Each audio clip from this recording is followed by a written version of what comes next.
আসসালামু আলাইকুম। সম্মানিত দর্শকবৃন্দ, কেমন আছেন? আশা করি সকলে ভালোই আছেন। আল্লাহ সকলকে ভালো রাখুক এবং সুস্থ রাখুক। স্ক্রিনে যে ভিডিওটি আপনারা দেখছেন, এটা তুর্কিতে রাতের বেলা আকাশ থেকে সূর্যের মতো পৃথিবীকে আলোকিত করে পৃথিবীতে নামছে। এবং এটা কি? এটার ব্যাপারে অনেকজন বলছেন এটা আল্লাহর কোনো আযাব আসমান থেকে নেমে আসছে। আবার অনেকজন বলছেন এটা শেষ জামানার বা কিয়ামতের একটি চিহ্ন হতে পারে।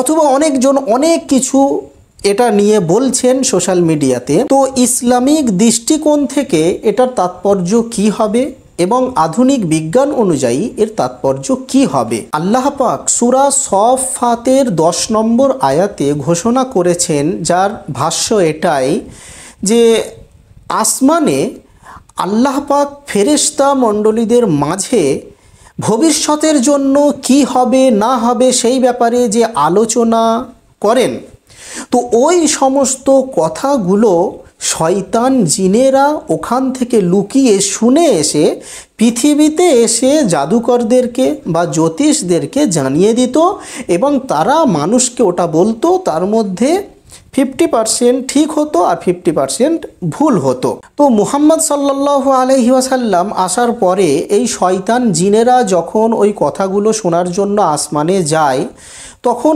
ওদেরকে তাড়াবার জন্য ওই শিহাবে সাকিব অর্থাৎ জ্বলন্ত উল্কা দ্বারা ওদেরকে নিক্ষেপ করা হয়, যাতে ওরা চলে যায়, ওরা ওখানে না যেতে পারে।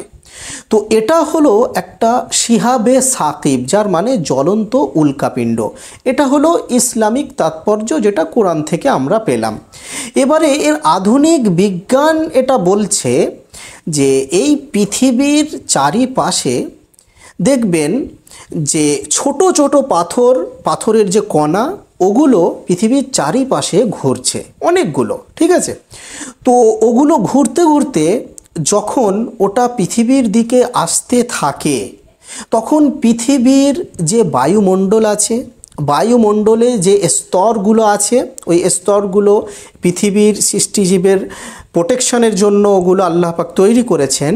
তো ওই স্তরে যখন ও প্রবেশ করে, তখন ওই পাথরগুলোতে আগুন লেগে যায় এবং ওটা জ্বলতে থাকে, এবং ওটাকে আধুনিক বিজ্ঞান বলছে ওটা উল্কাপিণ্ড।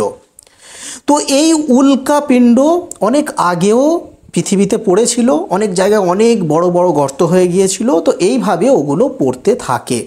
তো এই তুর্কিতে যে আপনারা দেখতে পাচ্ছেন, এটা হলো ওটাই। ইসলামিক দৃষ্টিকোণ থেকে ওটা আপনাদের বললাম, এবং আধুনিক বিজ্ঞান কি বলছে ওটাও আপনাদেরকে বললাম। তো এটার ব্যাপারে যে ভ্রান্ত এবং ভিত্তিহীন যে কথাগুলো সোশ্যাল মিডিয়ায় প্রচার করা হচ্ছে, যে এটা কিয়ামতের কোনো চিহ্ন হতে পারে বা এটা শেষ জামানার কিছু চিহ্ন হতে পারে, তো এই রকম ভিত্তিহীন কথাগুলো থেকে আমাদেরকে বিরত থাকা দরকার। এবং ওই সমস্ত যে কথাগুলো আপনাদের সামনে আসছে, তো ওগুলোকে আপনারা ইগনোর করবেন, কেন সঠিক তথ্য হলো এটাই। সকলে আমার জন্য, নিজের জন্য এবং সকলের জন্য দোয়া করবেন। আসসালামু আলাইকুম ওয়া রাহমাতুল্লাহি ওয়া বারাকাতুহু।